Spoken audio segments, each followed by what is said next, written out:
Ei, quin bon dia fa avui, eh? Estic aquí intentant prendre el sol, però ho veig complicat. Avui 3 noves corals. Coloraines de l'Orfeo Gracienc de Barcelona, el Cor Jove dels Amics de la Unió de Granollers i l'Orfeo Vigatà de Vic. Avui, capítol especial, corals confinades passades per aigua.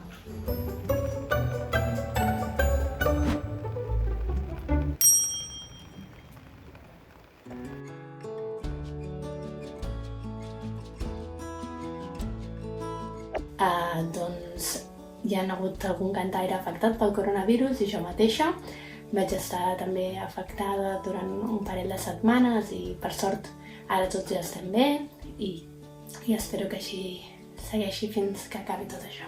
A causa de la Covid-19, alguns cantaires malauradament han perdut familiars propers.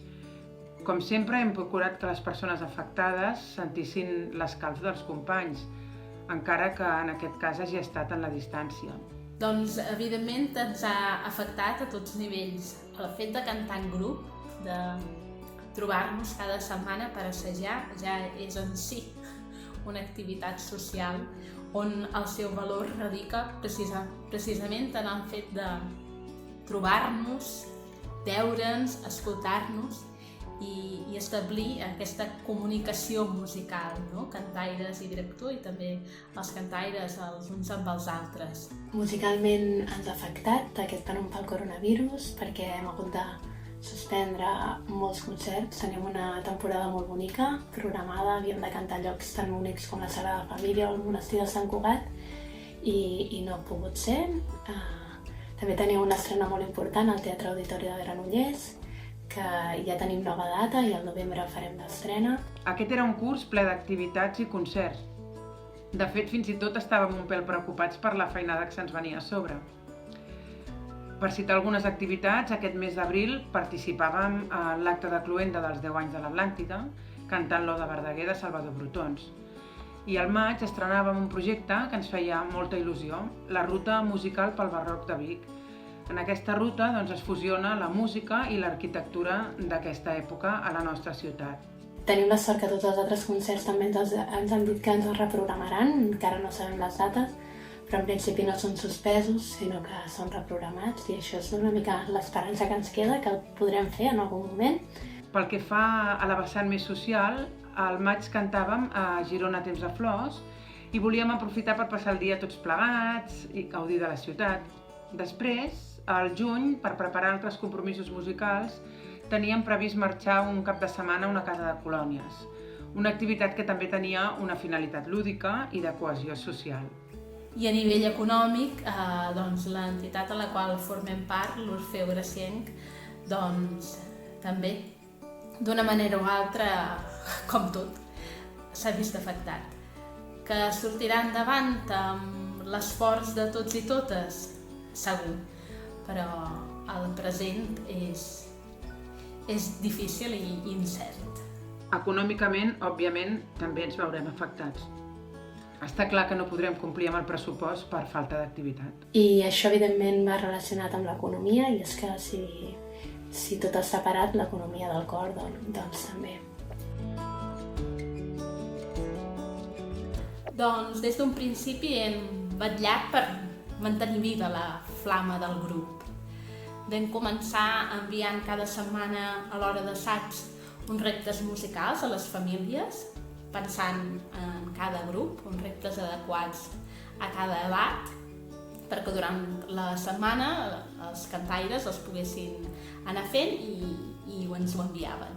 Nosaltres durant l'any assagem 2 dies a la setmana, els dijous i els divendres, i per tal de mantenir l'activitat aquests dies de confinament, el que estem fent és trobar-nos els dijous al vespre per una aplicació que es diu Zoom i ens dividim per veus, per grups de 7 o 8 persones i bàsicament el que fem és revisar partitures del projecte que estàvem tirant endavant, dels projectes que estàvem duent a terme, i aleshores la Marta, la directora, va passant veu per veu i va veient si tot funciona i si tenim dubtes. Bé, l'Orfeo Vigatà és un cor molt cohesionat. De fet, els cantaires ens sentim part d'una família. Aquests dies l'Arxiver ens regala vídeos de concerts especials o emblemàtics i també ens prepara entretinguts concursos per veure qui sap més de la vida centenària del cor. Això, que pot semblar insignificant, manté i reforça el vincle entre els cantaires. I a part d'això també estem tirant endavant una mena, és més treball individual, en què cada setmana triem una partitura determinada i amb un àudio de referència tothom des de casa s'enregistra la cançó i ho estem enviant a la Marta i aleshores amb l'ajuda d'en Martí, un altre membre del cor, estan muntant un àudio conjunt per tal de poder tenir les cançons gravades conjuntament, cosa que la situació no ens està deixant fer. I d'aquesta manera anem avançant i bàsicament no aturem l'activitat del cor. També amb la nostra música hem editat 2 vídeos de suport i agraïment al personal sanitari i de serveis essencials. I ahir, precisament, tots ens vam gravar cantant l'oració al Senyor Sant Jordi i ara mateix està preparant l'edició conjunta per poder compartir musicalment la celebració en aquesta diada tan nostra. També hem fet moltes reunions, tant amb els directors de l'Orfeó Gracienc com també amb l'equip de Coloraines. Hem fet més reunions que mai. Però veient que la cosa va per llarg, aquest tercer trimestre, amb els grups de grans, hem proposat de fer videotrucades cada setmana a l'hora d'assaig. Per tant, a veure'ns en directe. L'objectiu d'aquestes videotrucades és veure'ns, saber com estan els cantaires i en la mesura del possible doncs, també cantar.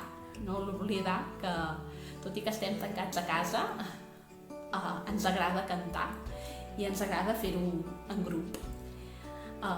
Com diu la dita, qui canta els seus mals espanta, doncs si aconseguim fer-ho tots junts, doncs seran molt els mals que s'espantaran.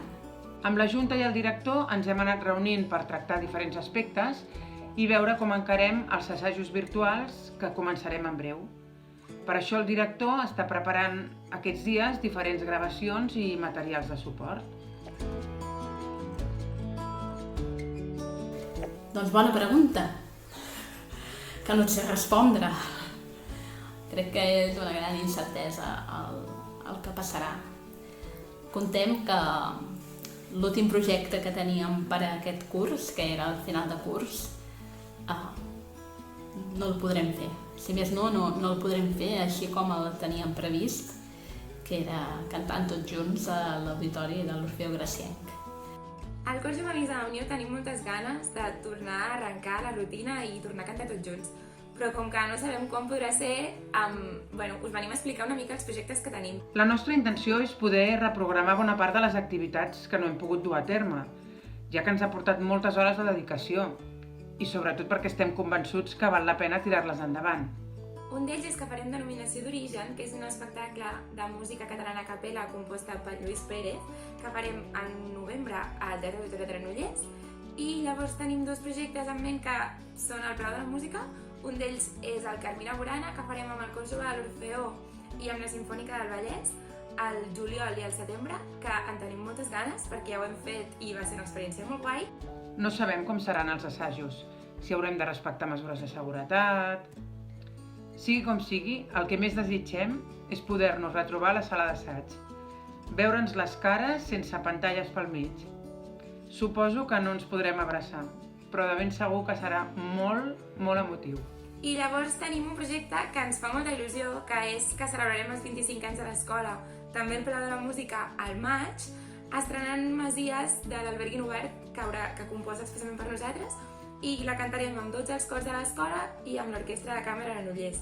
I realment potser podria ser el projecte que més ganes ens fa i més ganes tenim de fer. Crec que la gran incertesa és com i quan podrem tornar a la normalitat. Queda amb incertesa. Ens en sortirem.